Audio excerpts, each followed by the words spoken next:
Happy Easter. The Easter season is such a wonderful time, and I always rejoice at Easter because this is the time where we do recount what makes us so powerfully unique as a people. If you recall the Easter season as we began it, those first 3 Sundays, our series was entitled God's Not Dead. You recall that, and it was the whole purpose of that one was because we see a culture that's trying to convince us that God is dead, that we don't need God, that we should just get over this whole thing and get beyond all of this because, you know, that's just one big fairy tale that's up in the sky. But yet we knew the truth. We know that God's not dead. The disciples went to the tomb that first morning. They found it empty, and they came back with that bold proclamation, Jesus is risen. All right, now we're starting to get some momentum. I love this. It's such a joy to be able to proclaim Christ risen from the dead. Now this second half of Easter, beginning last week, we're continuing that theme by saying, and he has chosen you. God's not dead, and he has chosen you. Very powerful thing, if you ask me, for us to reflect upon. And I want you to just think about that for a moment as I unfold some of what we're going to say this week. God chose you. There's a place that I love to go to, and you wouldn't go there unless you actually had an intention to go there. It's Loyola. It's in the north of Spain, and Loyola, as you know, is the place where St. Ignatius of Loyola is from. And I didn't know all that much about the life of St. Ignatius until I stopped the first time in Loyola, where his house is. And where his house is, they have this little museum now, and it takes you through, and it explains to you all the experiences that he had leading up to, of course, him becoming St. Ignatius. I don't think most people realize it. He was not one of those holy children. He wasn't one of those growing up very pious and all the other things. In fact, he was very secular for his day. He wanted to be in the military, joined the military, engaged in the battle, went out and fought all these different battles until one battle he got badly injured. One of his legs were really badly broken, and he was brought back to his family home because back then they didn't have the medicine that we have today. So they brought him to his home, and he had to convalesce there and try to heal the wound that he had. Now, the interesting thing is they put him in his space, and he said, well, listen, if I have to be here for a while, I'd like some books to read. But the only thing that they had was the Bible and a book of the saints. So that's all they gave him. So for this long, extended period of time, St. Ignatius was pinned in his room with only being able to read the Bible and the book of saints. Now, his intention was to heal as quickly as possible and get back out on the battlefield so he can continue to fight the wars of this world. Ironically, obviously, he was there for quite some time, and something happened. Something changed within him. He underwent a radical conversion and realized that God wanted him to go in a different direction. God had chosen him and wanted to make sure that he knew he needed to do more in the world. During his time there, while he was convalescing and going through this conversion, he developed something called the spiritual exercises. Now, the spiritual exercises are required for everybody who's in the Jesuits today. They all have to do it, and it comes usually in the form of a 30-day retreat. A 30-day silent retreat. Exactly, that's what I say the same thing. Yeah, right, I can be quiet for 30 days, that ain't gonna happen. A 30-day silent retreat. He mandates this for all of his followers, and the reason that I point this out is fast forward a couple of 100 years, and when I first went into the seminary, one of the things that they ask us to do is to do an Ignatian-styled retreat, but it's only for 8 days, a little bit more merciful. 8 days they wanted me to be quiet, 8 days of silent retreat. And I'm thinking in my head, how am I gonna get through this? How am I gonna do this? This is like impossible for me. I know, I'll bring a lot of books with me. And then the director said, oh no, you can only bring your Bible and a prayer book, that's it. I'm like, oh great, what am I gonna do for 8 days? This is gonna be terrible, it's gonna be torture. So the first day I get there and I'm just like, oh man, I can't, how am I gonna get through all of this? And how am I gonna, I like being around people, I love sharing thoughts, and I can't, how am I gonna do this? And I'm thinking in the back of my head, my car is here. I could just disappear, maybe they wouldn't notice, that kind of thing. That didn't work out either. I have to admit that first day was a long day. It was very difficult for me, and a little bit the second day. And I'm starting to get a little bit more into it. And I got to be honest with you, by the 8th day, I didn't want to leave.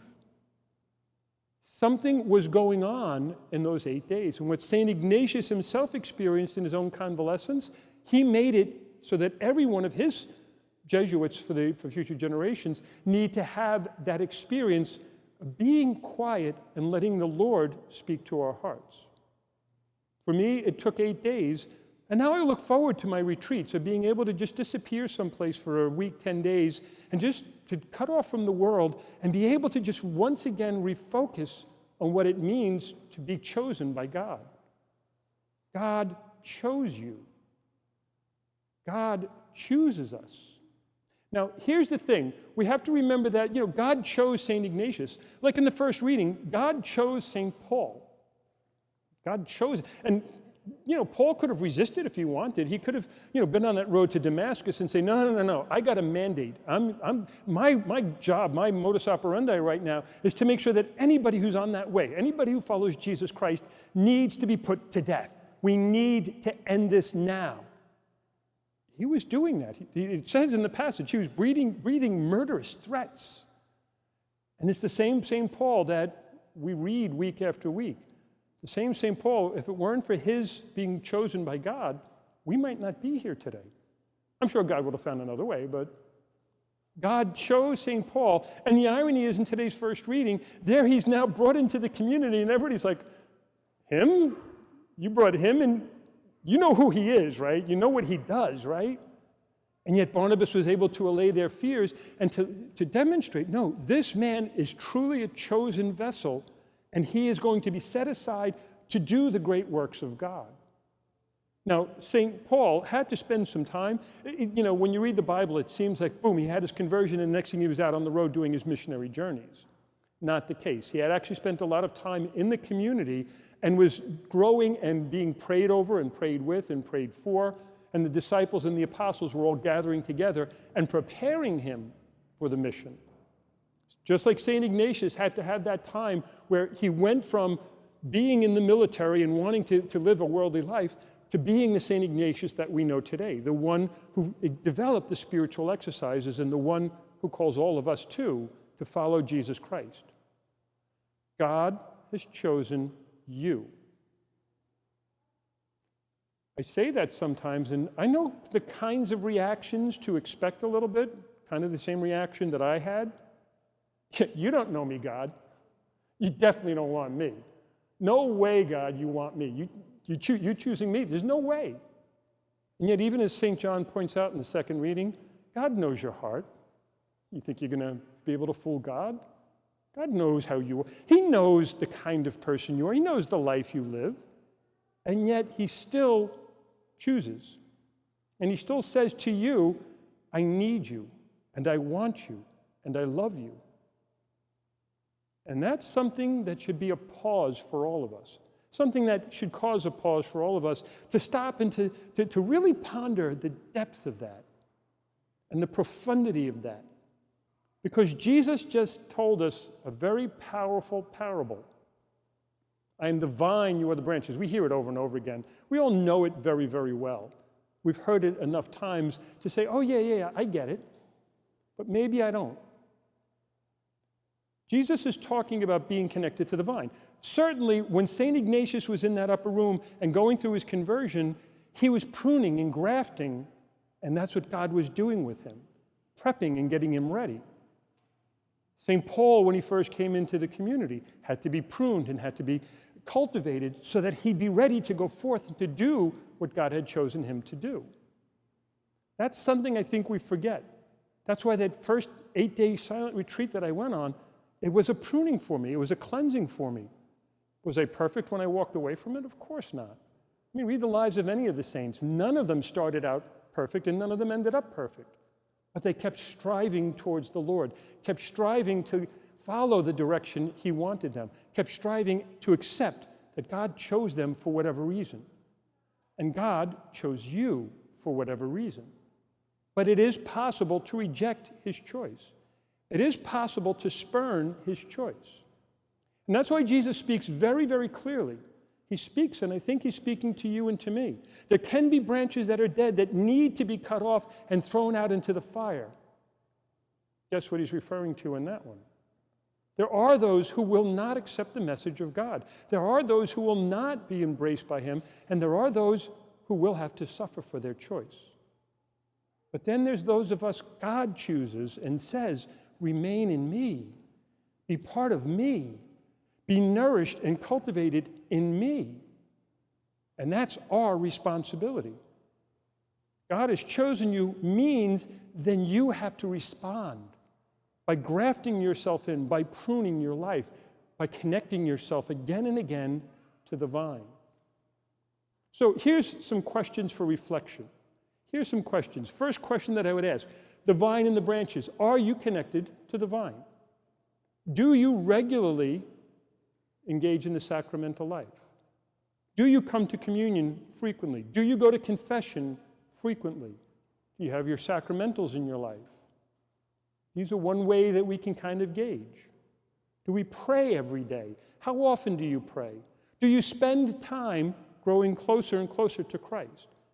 Is a part of every day set aside to just be fed by God?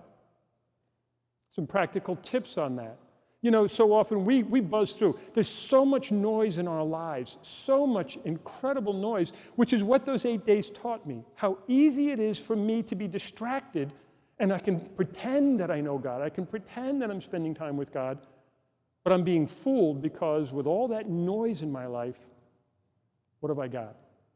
I certainly haven't got the vine. Clear some of the clutter in your life.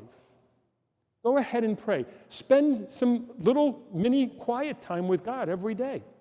Every day, maybe try to slip into a church before the Blessed Sacrament. Have a quiet space that you can go to, that you can be alone with God and work with God and let God feed your soul, let God nourish and cultivate your soul. Every day. Make sure you're praying throughout the day. How is your prayer life? Do you pray every day? Do you pray rosaries? Do you have a relationship with the Bible and the Scriptures? Do you spend time meditating upon it? Do you have other spiritual reading that you do? Do you have time where you just spend meditating and listening to the voice of God?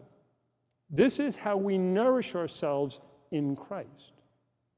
But also, too, we have to detach. And so one of the practical things I would like to invite all of you to do this week, just one day,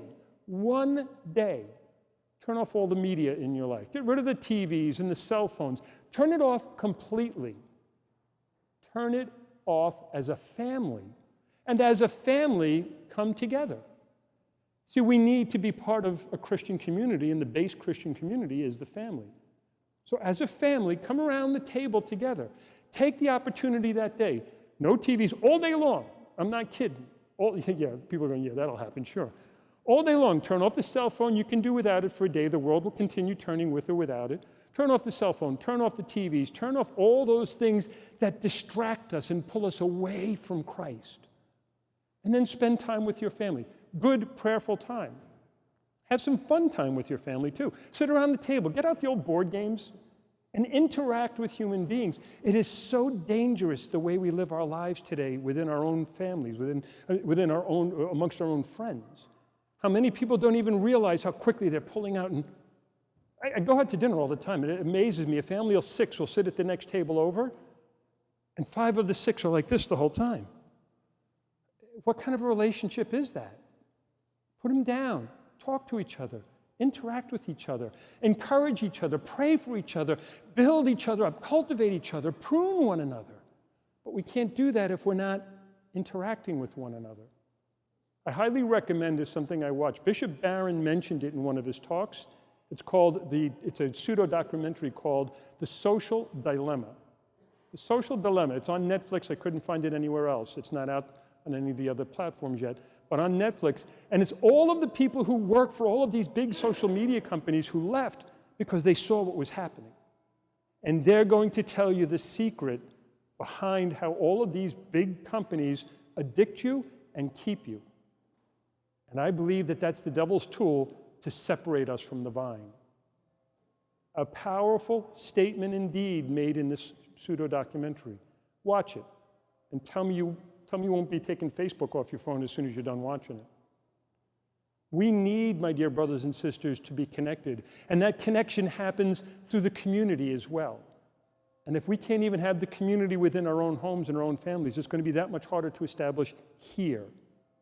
God has chosen you and sent you forth into this world. You have to go out there strengthened in him, strengthened by the Eucharist that you receive, strengthened by the sacraments you received, strengthened and pruned and cleansed and cultivated so that you can have the strength you need to stand against the tide of secularism and atheism, to stand against the tide of anger and hate, to stand against the tide of all the anti-Christian forces out there that want God dead. But God's not dead because we know Jesus is risen. This is a good sign you're still listening to me. I love it. You know, it's true, and we need to be his disciples. We need to bear fruit. And it looks to me like we're not bearing fruit the way he wants because our numbers are going down. Not like what we heard in the first reading. The numbers kept going up and up and up. And our numbers keep going down and down and down. And so each one of us who are chosen have to ask ourselves, what part do I play in that? God chose me. What little bit more could I be doing? How could I be serving him differently? In what way can I even just touch that one other? And some of you do that, but we have to bear fruit in him, for him, through him. And so today I encourage you, spend this week coming up really looking deep within yourself and find all the stuff that had pulled you off the vine, get rid of it and reattach yourself and be fed by him who gives us the grace that we need to stand strong and tall in this world and share the love of Christ with all whom we meet, to share the peace and joy of Christ with all those who in this world desperately need it. Go forth, my dear brothers and sisters, and help Jesus Christ touch the hearts of those who have fallen off the vine and help them reconnect once again as well. God love you.